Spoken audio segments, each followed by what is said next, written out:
ہمارے پاس بعض دفعہ ایسے کیسز آتے ہیں کہ شوہر نے 3 طلاقیں دیں اور مکر گیا, بیوی نے اپنے کانوں سے سنا. اب بیوی آئے گی مفتی کے پاس کہ اللہ کی قسم میں نے اپنی کانوں سے سنا ہے کہ میرے میاں نے مجھے 3 طلاقیں دی ہیں. مفتی فیصلہ کر دیتا ہے کہ طلاق واقع ہو گئی, آپ پتلی گلی سے نکل لو. شوہر آتا ہے, خدا کی قسم میں نے نہیں دی, وہ بعض دفعہ جھوٹ بول رہا ہوتا ہے. اب مفتی کیا ہو جاتا ہے, مفتی صاحب کنفیوز ہو جائیں گے نا. تو یہاں 2 الگ الگ فتوے دیے جاتے ہیں.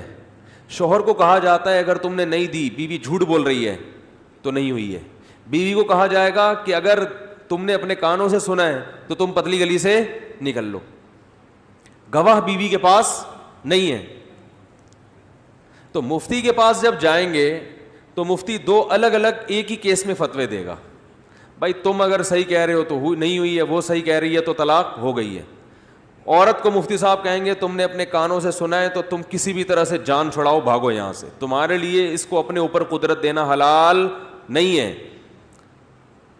لیکن اگر مفتی کو ایز اے جج اس کے پاس آئیں گے, اس کو کہیں گے ہم آپ سے فیصلہ کرواتے ہیں, فتویٰ نہیں لیتے, آپ قاضی بن کے جج بن کے ہمارے درمیان فیصلہ کریں گے, تو فیصلے میں مفتی شوہر کا ساتھ دے گا کیونکہ عورت کے پاس گواہ نہیں ہے. مفتی کہے گا بھائی ایسے تو کوئی بھی عورت کسی پہ الزام لگا دے.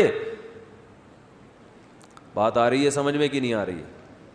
لیکن شوہر کے حق میں جب مفتی فیصلہ کرے گا تو ساتھ میں کان میں اس کو یہ بتا دے گا کہ بھائی یہ جو میرا فیصلہ ہے یہ عدالتی فیصلے کی طرح ہے, اس فیصلے کی وجہ سے اگر آپ نے واقعی بیوی کو طلاق دی ہے تو میرے اس فتوے کی وجہ سے حقیقت میں آپ کی بیوی آپ کے لیے حلال نہیں ہے.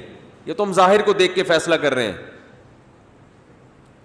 ورنہ کوئی بھی کسی پہ بھی الزام لگا دے نا, عورت کوئی بھی جس نے جان چھڑانی بولے اس نے دی ہیں, تو اب کیا ہمیں کیا پتہ دی ہیں کہ نہیں دی ہیں, جھوٹا الزام بھی تو لگ سکتا ہے نا. تو اب دیکھو یہاں مفتی کے فتوے کے بعد بھی اگر شوہر نے دی ہے تو بیوی حلال نہیں ہوتی.